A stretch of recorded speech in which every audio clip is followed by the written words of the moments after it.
So while we're waiting for our stock to come up to a boil, I am going to prepare my sachet. I have parsley stems. It says 2. It's about a fourth of the recipe I have in your book. But I also have, it also calls for fresh thyme. I'm just going to add a couple of sprigs of thyme. Just because dry is a little bit more potent than fresh, I'll just double a little bit. You don't want to add too many herbs because you want to accentuate the flavors of the stock. You don't want to over mask it or overpower it with herbs and spices. I'll add 1 little clove and a couple of peppercorns. And it calls for a fourth of a bay leaf. You don't want to put a whole bay leaf, so I will do a small bay leaf. Okay, I'm going to wrap this up. You're going to get some cheesecloth. This is cheesecloth. You're going to get cheesecloth and some twine. I'm going to wrap this up. Okay, so it's a kind of a double. I don't know if this is too thick.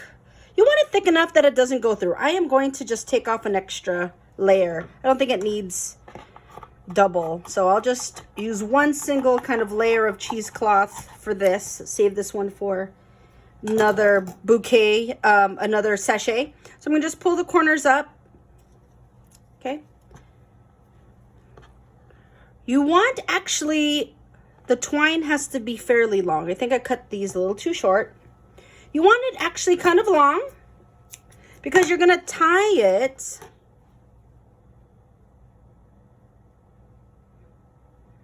really tight so you don't lose it in the pot. Okay, I'll just double knot it, okay? And you want it long enough because what we're going to do is tie this sachet on the end of our pot. And what we're going to do is we could fish this out. If we just put all these herbs into the pot, they could get break apart, but it's just an easy way to infuse, kind of like a tea bag, really. You could infuse herbs and spices and then be able to pull them out. And I also prepared my mirepoix for this white stock. Normally white stock use parsnips, but because we're doing chicken stock, we're using carrots instead. So this is 2 ounces, a stalk and a half about of celery, 2 ounces of carrot, so about that big of a carrot, not too much, and then basically half a big onion. Some stocks use a lot more vegetables, but I think this is gonna put aromatics into our chicken stock rather than make it taste like a vegetable stock, okay? So you don't need too much. So I'm gonna put that aside and we're gonna wait for our stock to boil. So I rinsed my bones and I'm adding them back to this pot, okay?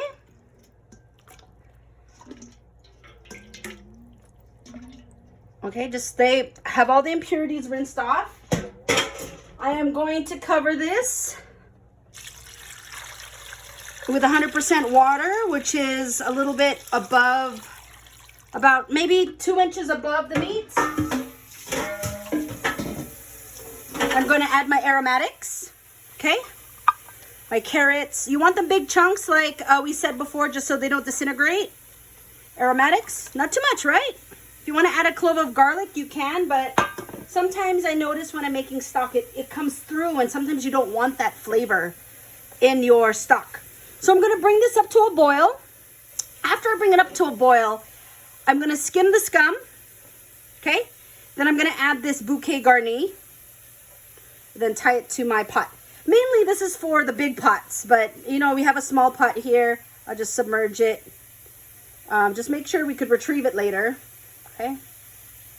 Just lightly tie it. You don't really need to go crazy, okay? I'm just going to cover this a little bit, about 1 inch or so over the bones.